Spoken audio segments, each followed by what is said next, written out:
Ce week-end se déroulait la deuxième manche du championnat du monde de Formule 1 2023 en Arabie Saoudite sur la piste de Jeddah, 2 semaines après le Grand Prix de Bahreïn, le Grand Prix d'ouverture de Bahreïn.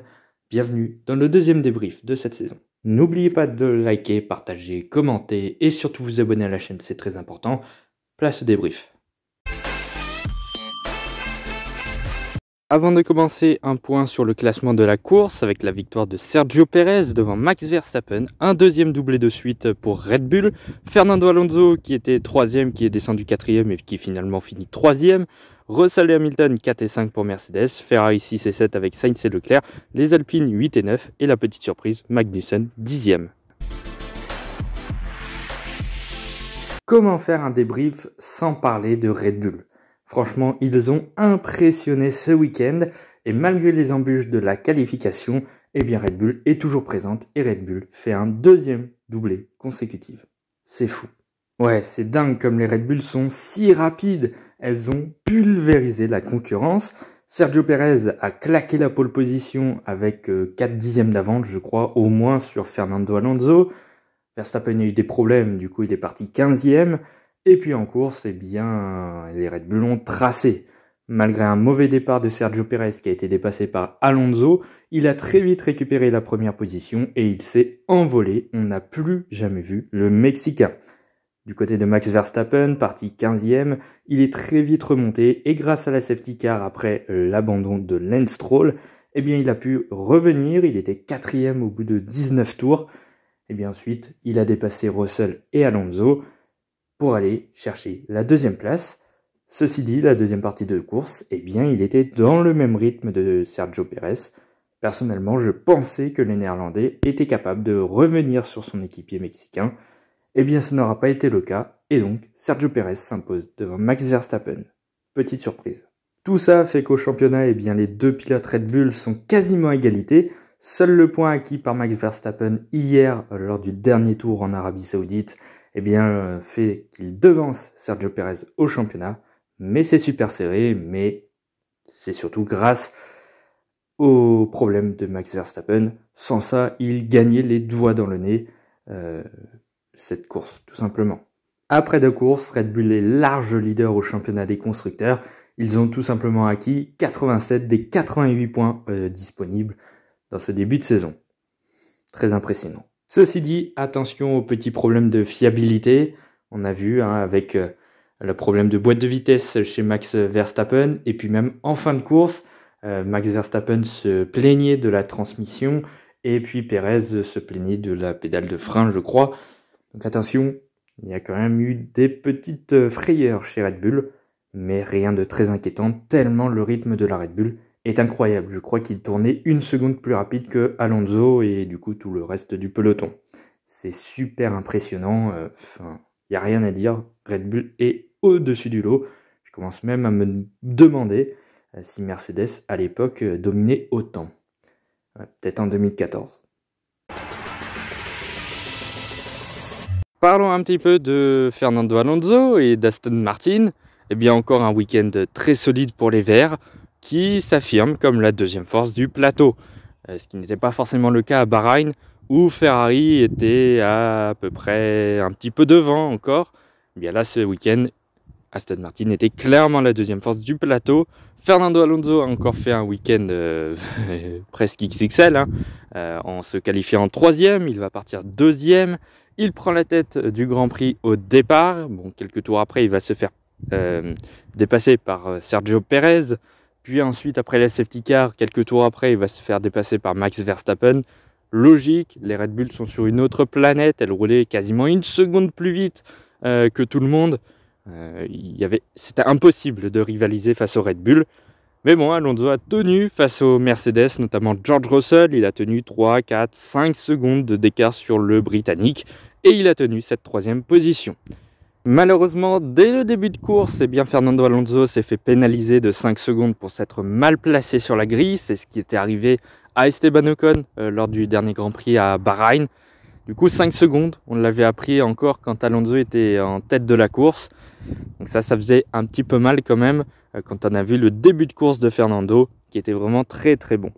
Du coup, Fernando, il va faire la pénalité sous safety car, ça le sauve un petit peu hein, parce qu'il perd quasiment rien sur George Russell, si ce n'est en fait rien du tout, parce que de toute manière, la safety car allait réduire tous les écarts entre les concurrents. Donc voilà, qu'il ressorte à 3, 2, 1 seconde de George Russell devant lui, ça ne changeait rien, puisque de toute manière, il allait se retrouver juste devant Russell avec la safety car. Oui, mais sauf que l'arrêt va être mal exécuté. Et la raison, elle est toute bête, et d'ailleurs, elle était tellement grossière qu'on ne l'a même pas vue en direct, hein. Personne n'a vu ça. En fait, le mécanicien avec le cric arrière a soulevé la voiture dès qu'Alonso est arrivé sur sa place, alors que c'était interdit. Et il ne faut pas toucher la voiture au bout de 5 secondes. En plus, c'est bête parce que les autres mécaniciens n'avaient pas touché la voiture au bout de 6 secondes, donc ils étaient larges. Ils avaient 1 seconde de marge. Donc tout s'était bien passé, c'est dommage, mais bon. Au final, Alonso s'est fait pénaliser de 10 secondes après l'arrivée, après le podium. Ça, je comprends pas vraiment de mettre des pénalités après la course, après le podium. Ça ne sert strictement à rien, ça fausse le podium. Enfin, quand c'est sur le podium, évidemment. Quand c'est pour les 4, 5, 6, 7e place ou autre, ça n'a pas grande importance de pénaliser après. Mais pour le podium, c'est vraiment dommage de fausser le podium.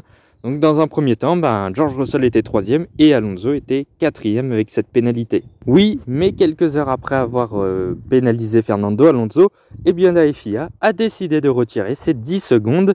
Alors en France, il était 23h, donc à Jeddah, il était 1h du matin quand ils ont donné cette décision. Chapeau les gars, je pense que la nuit a été courte. C'est assez particulier. Bref, au final, Fernando Alonso garde sa 3e position, garde son 100e podium en Formule 1, ça y est, enfin. Dire qu'il y a 8 ans encore, il était, voire même il y a 9 ans, il était encore à 97, il n'était pas si loin. Il a fallu attendre 9 ans pour qu'il atteigne son 100e podium. Je trouve ça assez dingue quand même. Pour en revenir à la pénalité, moi, la pénalité de départ de 10 secondes, c'était pas si ridicule que ça. Et oui, dans le règlement, normalement, c'est dit qu'il ne faut pas toucher à la voiture. Et ce qui s'est passé, ils ont touché la voiture tout de même. Maintenant, c'est combien de temps ils ont mis pour mettre la pénalité à Fernando Alonso, qui a mis beaucoup trop longtemps. C'est là-dessus que c'est un petit peu plus rincé des dents. Et je pense que c'est là-dessus que Aston Martin a dû s'appuyer pour faire enlever cette pénalité à Alonso. Et c'est logique qu'il la retire. Également un petit mot sur Lance Stroll. Moi qui a fait une performance encore honnête, 6e en qualification, c'est pas mal. Il est encore dominé par Alonso, mais en même temps, c'est Fernando. Mais d'un autre côté, il n'est pas non plus largué. En course, il nous a fait un magnifique dépassement au départ sur Carlos Sainz à l'extérieur. C'était juste magnifique, un très très beau dépassement. Malheureusement, Lance Stroll va s'arrêter au stand et puis ensuite il va devoir abandonner quelques tours après sur une casse moteur ou un truc du style. C'est dommage. Mais j'avais vu un petit peu avant que Lance Stroll avait perdu pas mal de temps après son arrêt au stand. Il était ressorti, en tout cas Leclerc était ressorti devant lui, Hamilton je crois aussi était ressorti devant lui, enfin tout le monde était ressorti devant lui. Je me demandais réellement ce qui se passait. On l'a su quelques instants après. Voilà, panne, en tout cas problème sur la voiture de Lance Stroll. C'est bien dommage, mais pour le moment il est plutôt solide sur ce début de saison, le Canadien. Autre performance positive, c'était du côté de chez Haas. Et ouais, les Américains ont réussi à scorer un point dès le 2e Grand Prix. C'était pas forcément chose aisée, surtout quand on a vu le rythme à Bahreïn, c'était assez compliqué. Mais Haas a redressé la tête en Arabie Saoudite et Kevin Magnussen score un petit point qu'il est allé chercher dans les derniers tours face à Yuki Tsunoda. Face à une AlphaTauri qui eux non plus n'avaient pas marqué de points, donc ça c'est très bien. Voilà, Nico Hülkenberg qui partait 10e, finit 12e, un rythme un petit peu moins bon que Magnussen qui partait un petit peu plus loin, 14e je crois. Non, c'était bien. Le rythme était là, ouais, c'est correct. Même si je crois qu'ils ont été un petit peu sauvés par la safety car après l'abandon de Stroll, ça les a un petit peu remis un petit peu plus haut. Voilà, la fin de course, toute la moitié de course, la deuxième partie de course, ils ont tenu le rythme. Donc ouais, c'était bien, c'était très solide.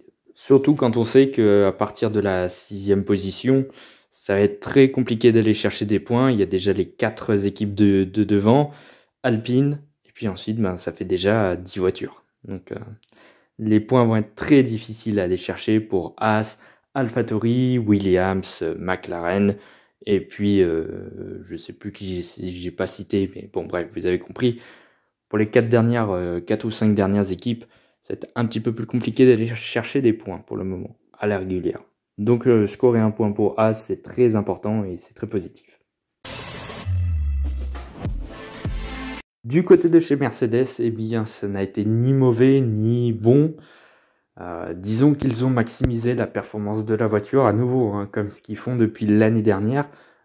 Les pilotes Mercedes arrivent toujours à être dans le top 5, ou pas loin en tout cas, malgré qu'il n'ait pas une bonne voiture. 4e et 5e au final pour Russell et Hamilton. Il y avait un temps le premier podium de Mercedes cette saison, qui finalement ne leur est pas parvenu. Mais bon, il y a un point sur lequel Mercedes est peut-être l'une des plus fortes sur le plateau, c'est la fiabilité. Clairement, la Mercedes est peu performante, mais elle est très fiable, et du coup, ce qui permet d'engranger pas mal de points. C'est ce qui avait déjà sauvé un petit peu le début de saison de Mercedes l'année dernière, avec un George Russell qui était vraiment très constant, souvent, et même tout le temps dans le top 5, un Hamilton qui ramait un petit peu plus. Là, les deux pilotes sont à peu près là. Voilà, Russell 4e, Hamilton 5e. Pour en revenir un petit peu sur la performance de George Russell, eh bien une très belle qualification, un 3e sur la grille, 4e au chrono. Franchement, avec une Mercedes, c'est pas si mal que ça. Je crois qu'il se classe devant Carlos Sainz, devant une Ferrari, donc c'est très très bien. En course, il affiche un rythme plutôt solide. Voilà, il contient les Ferrari, il contient Lewis Hamilton. Voilà, il n'a jamais été en mesure de battre Fernando Alonso ni de lui mettre la pression, mais il a gardé un rythme correct pour garder sa 4e place, donc plutôt pas mal. Pour Lewis Hamilton, en revanche, ça a été un peu plus compliqué. 8e en qualification, 7e sur la grille, derrière Esteban Ocon, derrière une Alpine, c'est quand même incroyable. Les premiers tours et le premier relais de Lewis Hamilton en médium, plutôt en dur, eh bien, a été très compliqué pour le Britannique. Il était dans le rythme des Gasly, des pilotes avec lesquels il ne devrait pas se battre. Disons qu'il était derrière Ocon avant son premier arrêt, donc c'est pour dire. Et puis ensuite, un deuxième relais qui était bien mieux en médium. Il est remonté 5e grâce à son arrêt au stand sous safety car. Il a été sauvé un petit peu là-dessus aussi. Et voilà, la deuxième partie où il a tenu le rythme de George Russell sans pouvoir l'inquiéter pour autant. Il a gardé les Ferrari derrière lui. Autre équipe qui n'a pas forcément brillé ce week-end, mais qui était là mine de rien, c'est Alpine, qui a affiché une performance déjà bien meilleure qu'à Bahreïn. Ouais, c'était déjà bien meilleur. En qualification, les deux pilotes sont rentrés en Q3, 6e pour Ocon, enfin 7e en qualification pure, devant Hamilton. Donc ça c'est super positif, ça c'est très très bien. Ocon était à la bataille avec Hamilton en début de course en plus. Gasly P10, donc P9 sur la grille. Voilà, ça a tenu un bon rythme pour Pierre également. Et au final, les deux voitures marquent des points. Ocon 8e et Gasly 9e. Donc ça c'est très positif. Rien à signaler chez Alpine. Ils ont fait leur petite course. En début, eh bien, ils se battaient avec la Mercedes d'Hamilton. Donc ça c'est juste incroyable. Bon, après, la safety car, c'était un petit peu plus compliqué. Les Alpines ont subi la safety car, contrairement à pas mal de voitures. Ils se sont retrouvés derrière Tsunoda et qu'il leur est passé devant. Bon, après, ils l'ont balayé assez rapidement, tellement l'AlphaTauri n'a pas de rythme. Donc, au final, 6 points dans la besace. Et puis, donc, ils récupèrent la 5e place au championnat des constructeurs. Voilà, c'est ce qu'il fallait faire. Je pense qu'il n'y avait pas grand-chose à faire de plus pour Alpine. L'écart avec les 4 top teams est bien trop loin. Enfin, bien trop grand en tout cas. En tout cas, ça redonne un espoir à Alpine pour cette 5e place. Bon, normalement, elle devrait l'avoir facilement. Elle a un cran au-dessus maintenant des autres équipes, mais un ou deux crans en dessous des 4 top teams. Bon, on va voir ce qui se passera le Melbourne. mais ça va déjà un peu mieux. Chez Ferrari, eh bien c'est alerte rouge, rien n'allait dans le bon sens. En qualification, eh bien ça a été très compliqué, on a eu vraiment de grosses frayeurs en Q1 et Q2, où Ferrari a dû mettre 2 tours pour être dans le coup.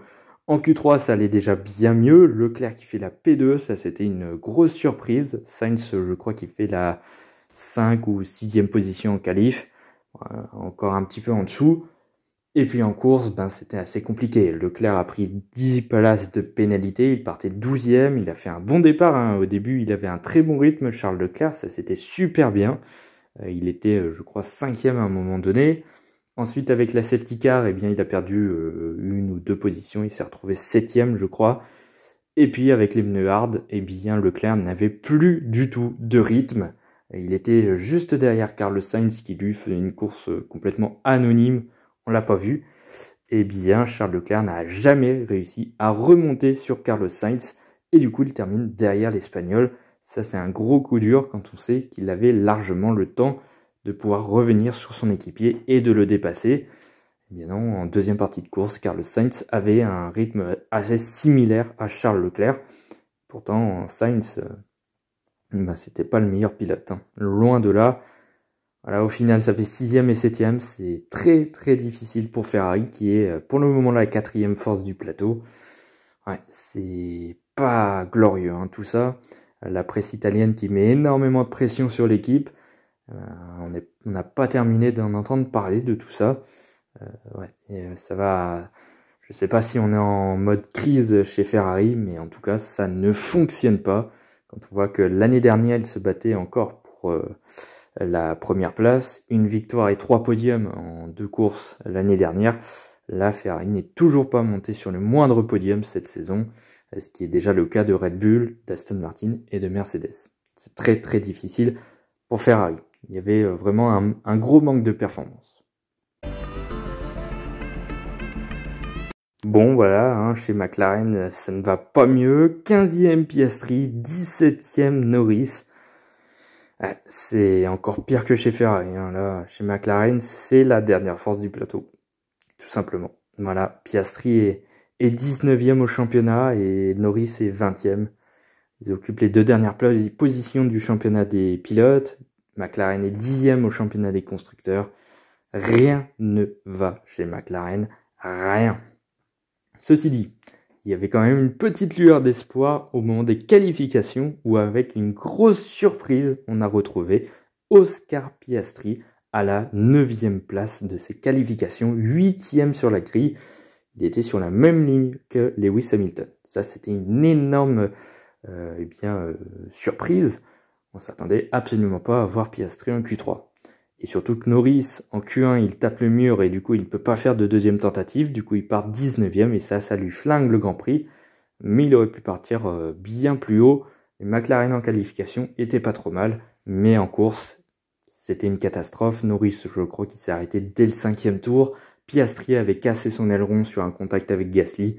À partir de ce moment-là, les McLaren n'existaient plus du tout. Ils ont dû se battre avec la Williams de Sargent, qu'ils ont vraiment peiné à dépasser. Enfin, Piastri a dépassé et Norris est resté derrière la Williams.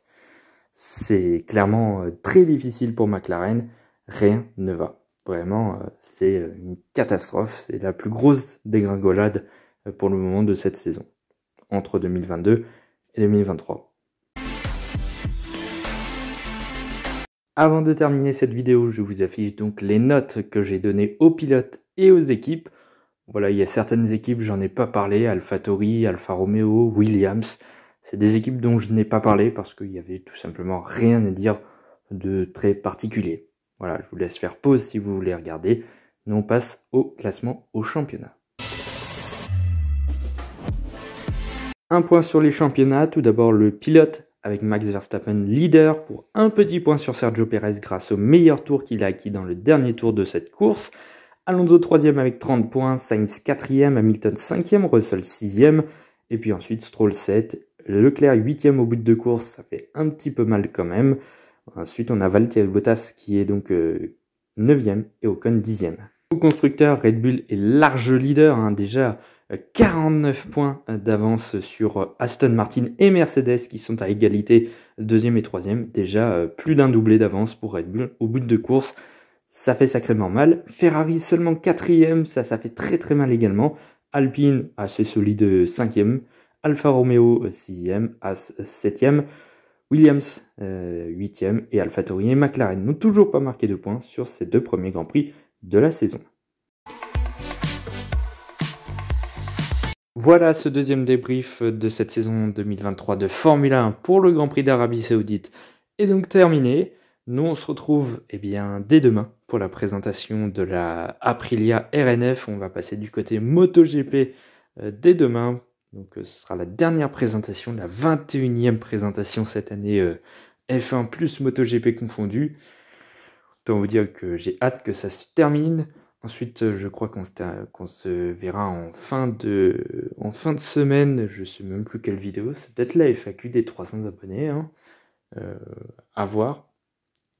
Et puis ensuite, on se retrouvera la semaine prochaine pour le premier débrief du Grand Prix MotoGP au Portugal. Et ouais, la semaine prochaine, place au MotoGP qui va redémarrer. Ça aussi, j'ai hâte. Voilà, en attendant, n'oubliez pas de liker, partager, commenter et surtout vous abonner à la chaîne, c'est très important. À demain.